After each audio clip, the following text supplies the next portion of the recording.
All right, why don't we pick up on our hearings? This is the Office of Community Empowerment and Opportunity. Mr. Little, please identify yourself officially and proceed, please. Sure. Good afternoon, Chair. My name is Mitchell Little, Executive Director for the Office of Community Empowerment and Opportunity. I'm joined by Katrina Pratt-Roebuck and Cassie Haynes, Deputy Executive Director of Operations and Deputy Executive Director of Innovation, respectively. I'm pleased to provide testimony on CEO's Fiscal Year 2019 operating budget. The Office of Community Empowerment and Opportunity supports the economic growth of Philadelphia by alleviating the immediate impact of poverty on individuals, families, and Philadelphia. CEO is the city's community action agency, created by the 1964 Economic Opportunity Act and federally designated to receive Community Services Block Grant, otherwise known as CSBG funding. CEO leads Shared Prosperity Philadelphia, the city's plan to fight poverty. The plan is centered on 5 key areas: job creation and job training, access to benefits and essential services, early learning, housing security, and economic security. Through each of these strategies, CEO coordinates the work of various city agencies, academics, and philanthropies to bring awareness around each area to discuss strategies to signal change. Our highlights from fiscal year 2018 include helping 12,534 Philadelphians apply for benefits, adding to over 24 million in benefits for program participants since 2014.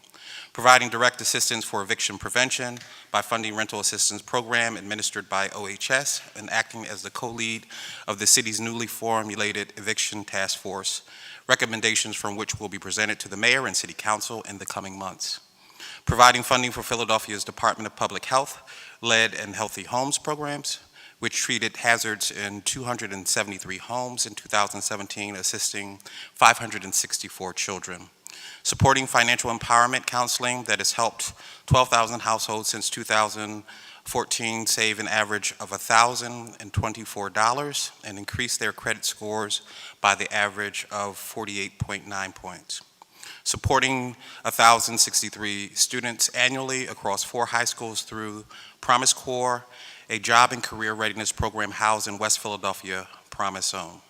Funding the Work Ready program that saw 879 participants in the JEVS employment and training program, and co-chairing the Workforce Steering Committee on behalf of the MDO that ultimately resulted in the creation of the Office of Workforce Development, as well as leading a Running Start, CEO's Early Learning System Change Initiative, and helping to improve the Keystone Star quality ratings for 26 early childhood education providers. Going forward, in fiscal year 19, CEO will continue to coordinate activities with government and nonprofit partners under a comprehensive strategy to combat poverty and buffer its effects. Our role as both a funder and a convener is critical to the city's work towards economic prosperity for all of its residents. Through supporting interventions in community experiencing the most severe economic disadvantage, and by coordinating the work of multiple stakeholders around shared goals, efforts, and metrics, we are working to increase economic security and social inclusion and expand access to opportunity among Philadelphia's most disadvantaged communities. Thank you for your time today, and I'm happy to address any questions you may have. Thank you, Mr. Little. Appreciate all your office does. On page, I guess it's 8 of your written testimony, you talk about some of the, I think, fair to say, dire economic impacts that particularly the president is proposing. You talk about SNAP and Liheap reductions. Can you talk just a little more detail about that and just how severe those cuts would be? Sure. I think that the climate in Washington creates a dire situation for us locally, not only our CSBG block grant, which in the proposed budget was zeroed out, but also other essential services like Medicaid really create the scaffolding that creates a safety net for our most vulnerable populations. I was actually down in Washington when the omnibus passed, and we were grateful that it was passed at the level that it was passed last year, but what continuing resolutions do is they really make Harrisburg skittish. We're already on a quarterly allocation, which means we only get funds from Harrisburg and for CSBG every quarter. Makes it very difficult to plan as it is, but in fear of shutdown or zeroing out of those budgets and these priorities really affects our allocation. And so we received lower than expected allocations thus far.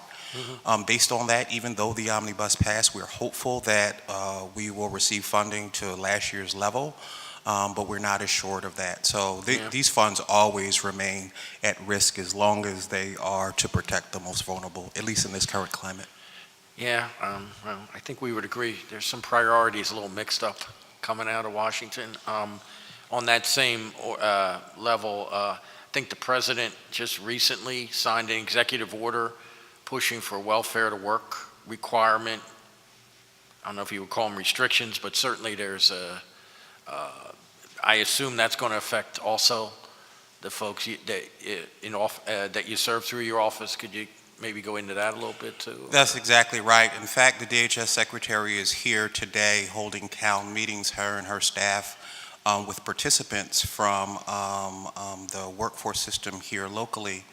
It is, in my opinion, sort of beating down on the folks who are already beaten down by many of societal ills. In fact, those work requirements only affect the smallest portion of that DHS budget, and it is essential and crucial for folks who often are coming out of housing vulnerable situations, returning from state or federal penitentiary, or oftentimes coming out of placement that need those additional resources to try to get a leg up.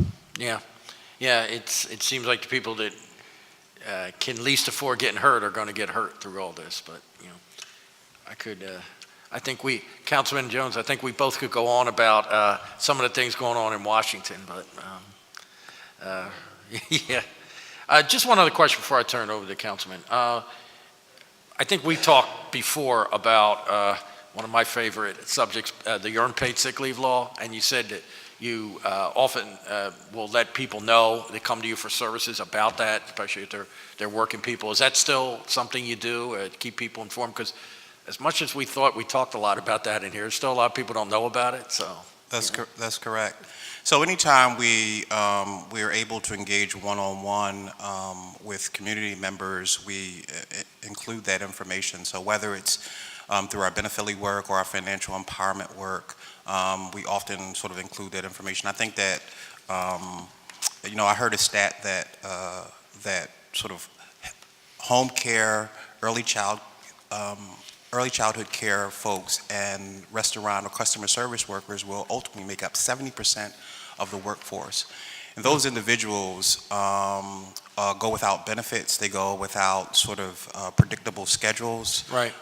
They go without those protections that you and I care so much about. And so we want to make sure that they're protected as much as possible. It's important that the workforce work that we're involved with, that we think about those issues, and when we're having conversations with the business communities, that these things stay top of mind, those protections for the working poor or near working poor. Yeah, very important. Thank you for that. Thank you, sir. Councilman Jones? Thank you, Mr. Chairman. Thank you for the water. Excuse my voice a little bit. Those Sixers last night cost me my voice. I hope to gain it back tonight. Or when is it? Tomorrow night. Thursday night, sir. Thursday night, yes. One of those nights. I hope to get it back. Trust the process. Huh? Yeah, I do. So I trust this process as well. I have a great deal of faith that you guys, at least I remember having questions about a vision for the agency, a path from poverty to self-sustaining lifestyles. And I actually believe that in a orchestra conductor's way, you guys are working with different entities, programs to try to do that. So what I'd like to do today is talk about a couple of connect the dots programs that impact the 27%, is it? 26. 26% poor people that live in the city of Philadelphia. I want to start with the newly formed Eviction Task Force. Give me some sense of how it got started, what its genesis was, and what we are hoping to do with it. Sure. It started from work that we were doing and some of our subcommittee work. We convened subcommittees in about 20 different subcommittees in our various target areas. And it really sort of bubbled up the need to protect folks from either landlord-initiated illegal eviction or evictions and reduce those happenings. We are in a housing crisis here in the city of Philadelphia. Folks are often housing burdened, and so when you hear as a young person, 1/3 of your income should go to housing, 1/3 should go to your sort of daily spend. Folks are often spending 50, 60, 70% of their income on housing. And then to end up in an unsuitable environment in which a landlord might take it upon him or herself to illegally evict you, or being in an eviction process and not knowing resolution or ability to sort of defend yourself. So the Eviction Task Force was formed. I co-chair it, representing CEO and Liz Hirsch, representing the Office of Homeless Services, and supported by Health and Human Services Cabinet to bring together practitioners, the legal community, landlords, and city government to really think through how do we remedy some of those situations. So we just released a draft of our recommendations today, and then we'll have, again, opportunity for public feedback and then a final draft to you, council, and the mayor in June. So good news on good cause. We've been working with HAPCO and the Apartments Association, and we believe we are prepared to have a compromise, some amendments that will be introduced. And it was a lot of meetings, including doing a presentation to the Eviction Task Force, where it was met with, some skepticism because people didn't know what it was and what it could do. And I think we've come to a good place, which is not going to force you to have to make a tough decision on its endorsement. But I think at some point, knock on wood in my head, that we're going to have a joint press conference talking about it. And the reason why I'm encouraged that there is a task force is I had an opportunity to go to Seattle and other cities where affordable housing just does not exist. And which leads me into the second part of this, the little things that we can do to empower tenants without stripping property rights of landlords is where we need to be.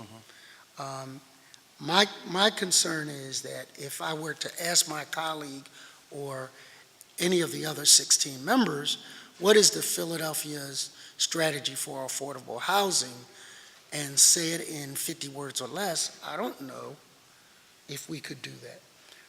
At one point in time, I asked you guys, could you articulate the poverty strategy? And today you can, because people like Ms. Gladstein and her competent team here came together and put their arms around, I remember, I see you sitting back there, you too, and really dug deeper to answer the questions, like what is the face of poverty? So we are trying to push the needle in the right direction to come up, yes, we've been discovered. The recent property evaluations for me, and you lived on my block, went up 100%. Wow. 100%. I'm not going to say what it was. I'm telling you it's twice as much. And for me, that's a good thing, because now if I choose to do a home improvement loan, I can, at a greater amount, more equity in my property. For some people with fixed incomes, stranded asset is what you have. And in certain parts of this city, you can sell your house, but you can't qualify for an equity loan to fix your house.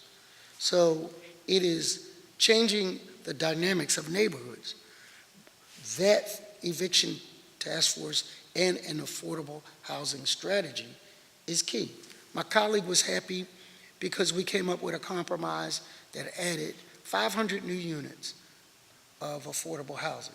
In the city the size of Philadelphia, we need to have a number of those victories in order to have some semblance of what we have. So I look forward to reading your recommendations. We look forward to working with you to stabilize neighborhoods. Yes, I want new neighbors, but I don't necessarily want my old neighbors not to exist. So that's number one. Second thing I'd like to ask you about is entrepreneurship as a pathway from poverty. And have we given some thought to that? And if so, what are those thoughts? Well, I think that, first of all, I'd just like to say thank you for sort of presenting to the Eviction Task Force and your commitment to affordable housing and trying to wrestle with the problem of eviction in the city. Secondly, in regards to workforce, I think that we've made some tremendous strides in our attention to workforce. We spent, as the city and administration, 15 months really working cross-sector, internal and external partners, engaging with the chamber and business leaders, thinking about how we move the region forward in economic growth. How do we really streamline the workforce system and make it sort of transparent for the participant, whether you're going through the Earn Center or any Philadelphia Work Services or a partner doing work in the community, trying to connect folks to jobs and training opportunities, really trying to be clear about that. And then also walking the walk and talking the talk as one of the city's largest employers in the city's model employer program. And really establishing a pathway that folks can get on and off, depending on their needs, or disruption in their life, to be able to be engaged, get trained up, get education, and ultimately connect to a life-sustaining wage. So I think that's the foundation. I think entrepreneurship is sort of the drywall, the framing. I think that as folks aren't engaged in traditional pathways, folks who have been systemically left out or have the desire to create their own path, we need to get serious about an entrepreneurial pathway for folks to engage. I think oftentimes when we think about the gig economy, we think about tech. And I think that, Black and brown folks have been involved in the gig economy for generations, and we have to try to figure out how to support folks who have a hard time making ends meet. Sometimes you can't even introduce them to each other, much less get them to meet. And so I think there's some work to be done there. But stakeholders you're working with? Sure. We are. I'll tell you two things that we're deeply engaged in. We are working with vulnerable populations, and so folks who are housing vulnerable and returning citizens, we are working to get them some sort of career opportunities. Some of them are through First Step Staffing, which is a staffing agency that just came up from Atlanta and opened up shop here to get folks re-engaged in a dignified manner and engage with employment opportunities that they enjoy and want to pursue. And then CEO New York. But we are working in the Promise Zone with some of the partners to really think through, in West Philadelphia, to really think through whether it's our college and career readiness program, the Promise Corps, that are working in high schools to give kids an opportunity to think through their life choices and directions in which they want to go, or with Promise Zone partners to create entrepreneurial programs. But I think that's the next step, and really we need to do some real work. So whenever you reach that Rubicon, I'd like to help get across it. In another life, I ran the Philadelphia Commercial Development Corporation. In recollection, I talked to some returning citizens, and I said, if I knew somebody coming home, because I'm never going to, that's not me. Sure. I don't even want to put that in the universe. But the first stop I would go to is Home Depot or Lowe's. I would go to the paint department, spray paint, and the brush paint. I would get varying colors, white, gray, black, glow in the dark, and I would get stencils, and I would go up to Councilman Greenlee's house and say, Councilman Greenlee, how you doing? There would be two of us, one of us in a suit like this, one of us in coveralls that actually did the work. And I would say, did you know there's an ordinance on the books in city government that requires you to have your address clearly visible on your sidewalk or affixed to your house? And today we're running a special for $19.99.99 to put that either affixed to your house or on your sidewalk. Which one would you rather have? The 25 Deluxe Glow in the Dark, or would you have the regular one? And I would say that because when first responders come at night, whether it's fire or police, they don't want to be playing around with figuring out which is 2201 or 2213. They want to be able to quickly, and if you think a couple of seconds is not a big deal, hold your breath. Hold your breath in a fire or in a situation where you need to be rescued. And I would get that, and he would take, which one would you take, Councilman? You want the 25 or the $20? I'll take 25. I like live high class, sir, you know, And especially if you're doing it. yeah, and so if you have 100 houses on that block, that's not a bad payday for a day. It takes 5 minutes to put that paint down or put the adhesive sticker up on the side of the door. I would come back, I would do as many blocks as I could, and then when the season changed, I would come back to Councilman Greenlee's house, and if he had a lawn, I'd have my lawnmower, and maybe the guy who was wearing the suit the first time is now the guy in the coveralls, and we would ask him for $25, and we're glad that your stencil's holding up. We want to cut your lawn this day. During snow events, I'd come back.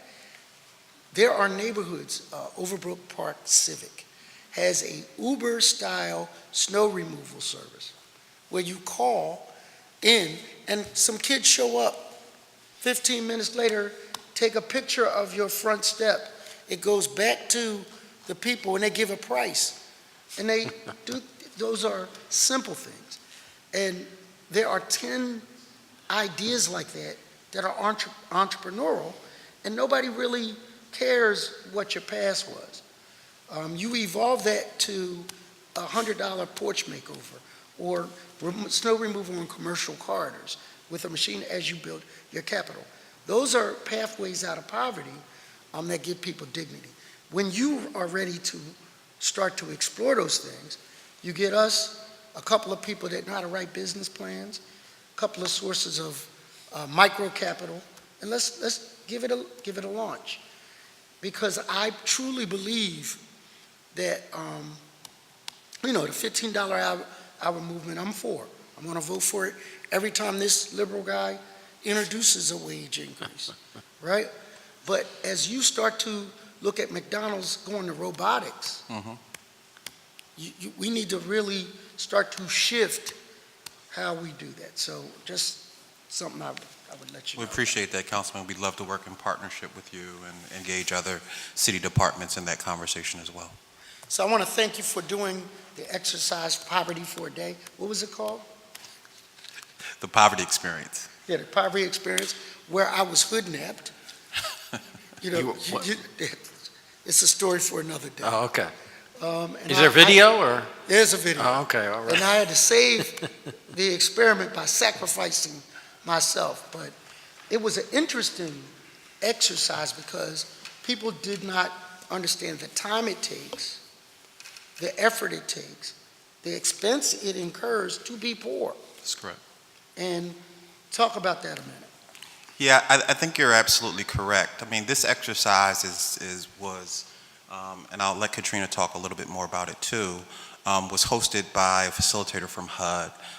This exercise is used nationally at choice neighborhood events, promise neighborhood events, to get us to think about the institutions and the systemic sort of barriers that are created oftentimes and the oppression that's put on poor people, right? And so if an individual has to go to a child welfare appointment, a mental health appointment, and still pick up their child from daycare, what stress that's putting on them, and how can we create efficiencies in our system delivery model, and also think about the customer first, and really streamline and better sort of customer service, and our role in which we play in creating some of the scenarios that really have people at wit's end and oftentimes put themselves and others in precarious situations. So I'll let Katrina add anything if she'd like. Just identify Good yourself, afternoon. please. Sure, Katrina Roebuck with CEO. Excuse me.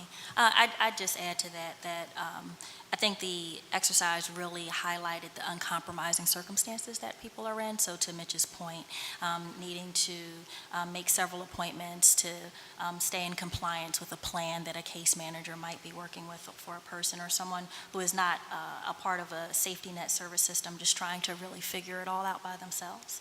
And just really highlighting how exhausting it is to be poor and how to navigate services on your own. And then the final thing I will say about that is that it's also a very punitive system, so it's unrelenting. So if you you miss an appointment from an experience of, say, missing a bus, you might not get an opportunity for several months, or you might miss out on a certain service because you weren't able to make all of the dots connect. And so it's just really challenging and a lot more difficult. I think that the experience really highlighted for folks what we as systems put upon people that we really need to be more compassionate about. Good. While you have the mic, the codification of applications, what is that program called when you put in your data? Benefit. Who runs that? Benefit. So- You or? So actually it's Cassie. She's our Deputy of Innovation. Okay. So she So can talk. how is that working? How much money do we leave on the table when we don't use those kinds of, as a city? So, Name. Could you just state your name, too? Cassie Haynes. Thank you. So the Benephili contract that operates out of the CEO office, our contract is a $1.4 million contract. And through that work, I think it's $24 million since the program started that has been retained by Philadelphians. On average, that's what a household. It's a little Dom talks about what it is, so I'm gonna see 125%. if he's close to average. So it's a little bit difficult because some of the benefits that folks can apply for and enroll in through our Benephili centers have cash value and some don't. And so the way that we track that program and the success of the program doesn't really ascribe kind of a financial benefit per household, because some households are accessing benefits that have a cash or a cash-like value, and other households are not. Help me to understand a cash-like value. So if you underwrite my child care, that has. Sure. Okay, so what doesn't have? So something like FAFSA, right? The federal financial aid form, which certainly has, Got it. right, it's a loan, it's not cash in your pocket, so it's distinguished from something like SNAP, which has a cash value. So But- how many? I just wanted to add, Councilman, all of our services meet people at 125% of poverty, and so for a household of four, that's about $31,000 a year. So that's what I heard, as low as 11,000, which is still a big deal.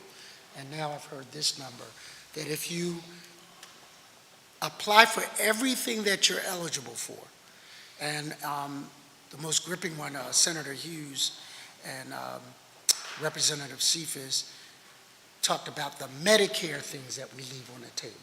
Like if you have dental or eye care, and you leave it on the table and don't apply for it, then it goes back to the federal government, and that would be horrible.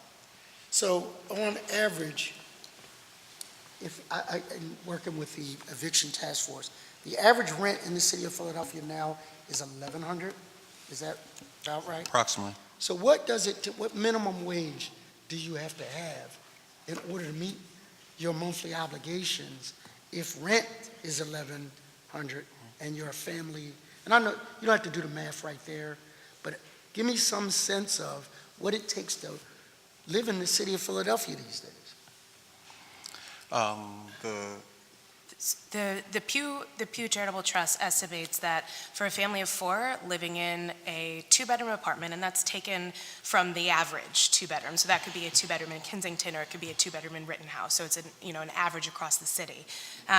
They estimate around $38,000 a year to support a family of 4, with the federal poverty guideline at $24,000, So $25,000. there seems to be a gap there that Sure. we need to fix. So I'm gonna So let, I'd like to further sort of yeah, go ahead. that line of thinking, though. I think that, well, we also understand that people of color, regardless of income, African-American, Latino folks, regardless of their income, often stay in impoverished situations or neighborhoods. And so that further segregates sort of wealth, access to amenities, quality of neighborhood and support services. And so you have up to 70% of folks, regardless of income, in communities of color, not receiving the services at the particular rate that other neighborhoods do. So you have that as well. So the only charge I would give you, and if you followed my questioning of your agency and when it was named Mox, I am pleased with the direction we are going in. And I want to thank you and your staff for moving us in that direction. My only question would be, how do you collaborate with, so I have an agency in my district, Achievability. And without achievability in that part of my district, that's probably one of the more challenged parts of my district, we wouldn't have a partner, if you would, to work through, work with, and work for.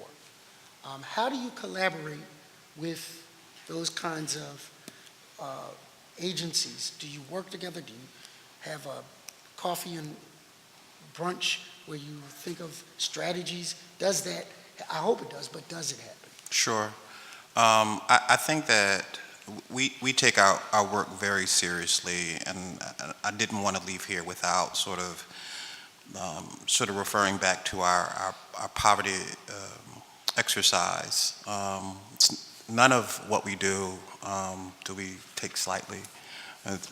Our work is not a game, and I think that a part of why we take it so seriously, and the reason that we're getting better at it, is because we're diverse staff. A lot of whom have lived experiences, who've been direct service folks or come from a policy perspective. And so we try to create a learning culture and a particular dedication to the work that we do. And so I think it starts with that in mind, understanding neighborhoods and communities, upholding agendas that are created by people and understanding that they understand their destiny and their needs, coming to places with a listening hat on versus creating power dynamics being from the city government, and really removing barriers between our external partners and really cross collaboration between city partners as well. So I think it starts with the approach. The other thing that happens is I think we create competitive environments for folks to apply to be funded by us. And that's everything from a sophisticated, long-running organization like a Project Home, but also working with faith-based institutions and providing many grants when funds are available, for example, or really working in neighborhoods like West Philadelphia Promise Zone, working with civic groups and institutions alike, bringing them at the same table, creating a common language, figuring out what success looks like, understanding the value of dignity, understanding the issue of race and power, and also systemic sort of pressures, and working through all of that to really change communities. And so the last thing I'll say, besides the funding relationship, is that we have roundtables, 10 of which happen over the course of a year, and a summit, which we're very intentional about bringing together individuals, institution, and groups alike.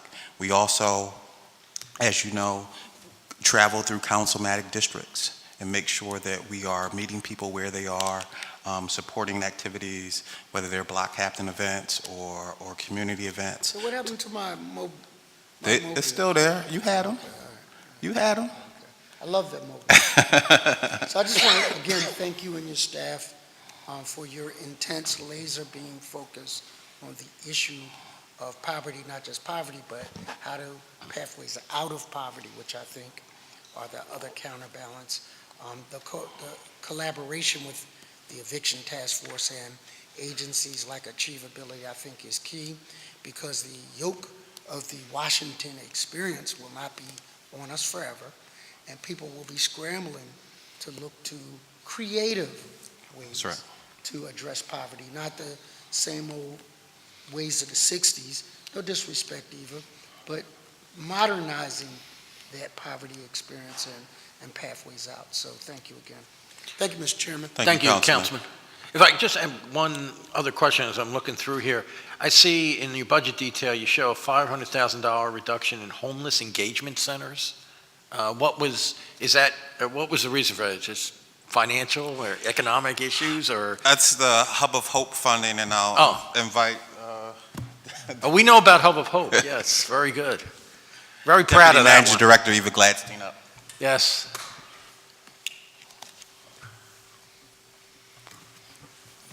Good afternoon. Good afternoon. Eva Gladstein, Deputy Managing Director for Health and Human Services.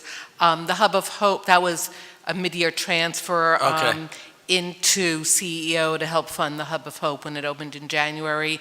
As of next year in the mayor's budget, it appears for $1 million, but it appears in the Office of Homeless Services. Okay, so instead. it wasn't lost money, it was just transferred. That's good to hear. And the Hub of Hope, I hear from the businesses down there and other people that it's doing very well, so.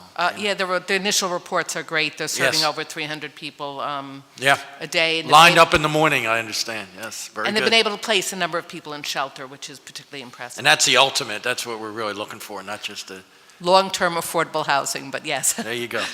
There you go, thank you very much. With no other questions? Mr. Little, thank you very much. Thank you all for all you do down there. It's very important work with, especially what's going on or not going on Thank you so south much. of us. Okay, thank you very much. Thank you. Thank you, Councilman. This committee will stand in recess until Wednesday, April 18, 2018 at 10 a.m. and when we will reconvene right here in room 400 City Hall. Thank you.